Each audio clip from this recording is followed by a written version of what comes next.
Spoštovane gospe in gospodje, danes na nek način zaokrožujemo številne obeležitve stoletnice združitve prekmurskih Slovencev z matičnim narodom. Domala vsi praznični dogodki so nas iskreno in močno nagovarjali k sožitju.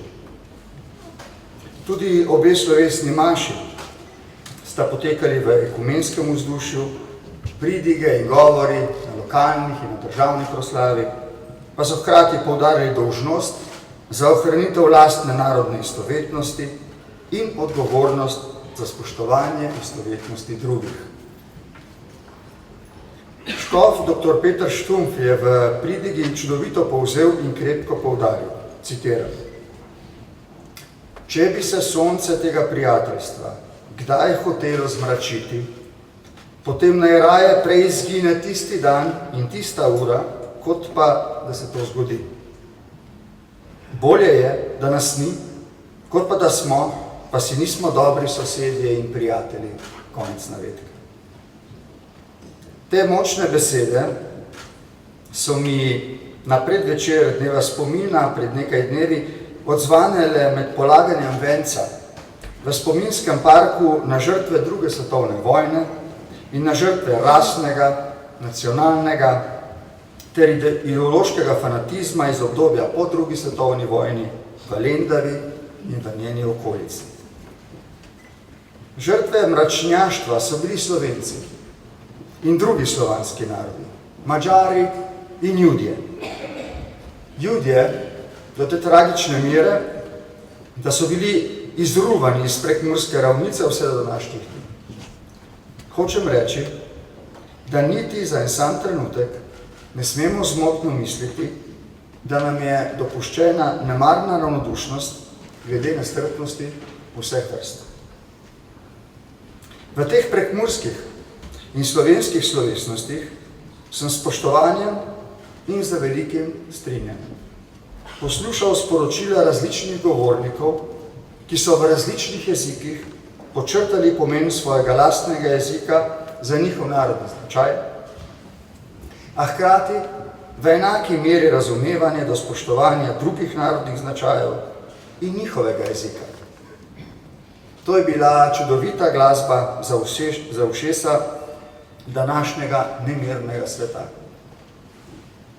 Če je bila na sobotni maši prejšnji teden poudarjena odločilna vloga katoliškega duhovništva za ohranjanje slovenskega jezika in kulture prekmurcev ter njihovo odločitev za združitev Slovenci na drugi strani Mure, potem je bilo na današnji maši ustrezno počrtano, kako odločilen je bil pomen reformacije in prizadevanje tega dela duhovščine za ohranitev in razvoj slovenskega jezika.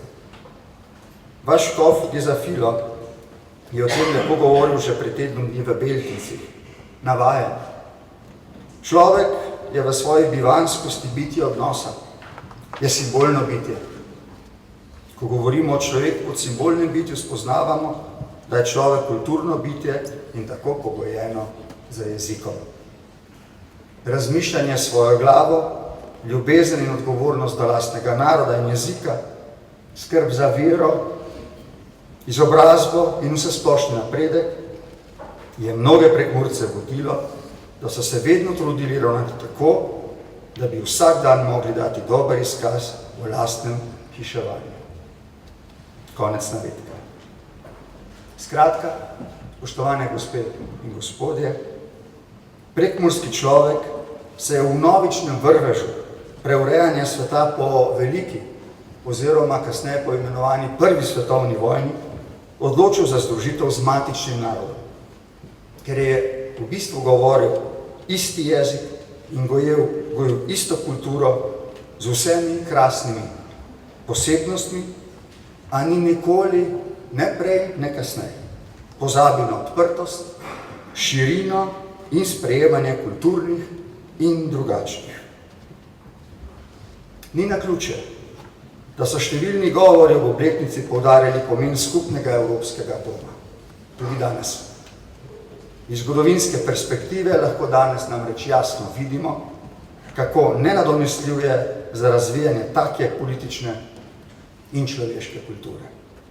Gospe in gospodje, vse potemtakem mineva v tehtni presoji zgodovinskega nasledstva, v učenju iz njega za bolj pravičen in bolj varen svet, za določenimi skrbmi, ki jih imamo, a z močno voljo, da se jih odpravi z modrimi in strpnimi ravnanji. Vse, spoštovani gospe in gospodje, potemtakem mineva z neskončno voljo, da ohranimo ta prekmurski, slovenski, evropski svet lep in varen za naše otroke in njih otroke. To je naše poslanstvo.